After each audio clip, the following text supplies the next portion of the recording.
हरे कृष्ण राधे राधे। परम पूज्य भाई जी कहते हैं, हम बहुत बड़ी मूल्यवान वस्तु को बहुत सस्ते दामों पर बेच देते हैं। सर में मामूली दर्द होता है तो उसे मिटाने के लिए राम राम कहते हैं। 150 रुपयों की कमाई के लिए राम नाम लेते हैं। स्त्री बच्चों की आरोग्यता के लिए राम नाम लेते हैं। मान बढ़ाई पाने के लिए राम नाम कहते हैं। संतान सुख के लिए राम नाम कहते हैं। फल यह होता है कि हम राम नाम लेने पर भी कमाने के साथ ही लुटाने वाले मूर्ख के समान जैसे के तैसे ही रह जाते हैं। चलनी में जितना भी पानी भरते रहो सभी निकल जाएगा। हमारा अंतःकरण भी कामनाओं के अनंत छेदों से चलनी हो रहा है। इसमें कुछ भी ठहरता नहीं। राम नाम का फल कैसे हो? प्यास लगी हुई है, जगत में सुख की पिपासा किसको नहीं है। पवित्र जल का भी झरना झर रहा है। राम नाम के झरने का प्रवाह सदा ही अबाधित रूप से बहता है, परंतु हम अभागे उस झरने के आगे अंजलि बांधकर जल ग्रहण नहीं करते। हम उसके आगे रखते हैं हजारों छेदों वाली चलनी, जिसमें ना तो कभी पानी ठहरता है और ना हमारी प्यास ही बुझती है। सकाम भाव से लिए हुए नाम से भी, नाम के असली फल आत्यांतिक सुख से हम इसी प्रकार वंचित रह जाते हैं। प्रथम तो कोई भगवान नाम लेता ही नहीं, और यदि कोई लेता है तो वह सकाम भाव से धन संतान मान बढ़ाई की वृद्धि के लिए लेता है। नियम अनुसार फल में जहाँ का तहाँ ही रहना पड़ता है, परंतु नाम की महिमा अपार है।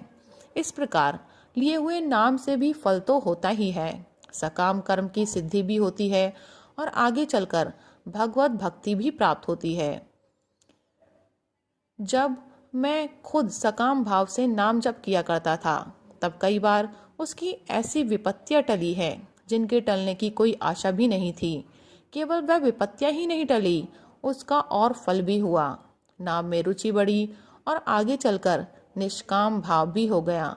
भगवान नाम लेने का अंतिम परिणाम है भगवान में एकांत प्रेम हो जाना। एकांत प्रेम के होने के बाद प्रेम में के मिलने में जरा सा भी विलंब नहीं होता। जैसे ध्रुव को और विभीषण को राज्य की भी प्राप्ति हुई और भगवत प्रेम की भी। इसलिए शास्त्रों में चाहे जैसे भगवान नाम लेने वाले को भी बड़ा उत्तम बतलाया है। भगवान ने गीता में इसीलिए अर्थार्थी भक्त को भी उदार और पुण्यात्मा बतलाया है, और अंत में भगवत भक्ता यान्ति मापी कहकर चाहे जिस प्रकार भी भगवत भक्ति करने वाले को अपनी प्राप्ति कही है।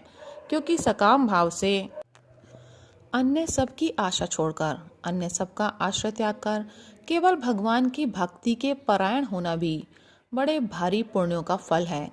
अतएव सकाम भाव से भगवान के नाम ग्रहण करने वाले लोग भी बड़े पूज्य और मान्य हैं, परंतु उनको सकाम भाव की प्रतिबंधकता के कारण नाम के वास्तविक फल, नामी के प्रेम की या स्वयं नामी की प्राप्ति में विलंब अवश्य हो जाता है।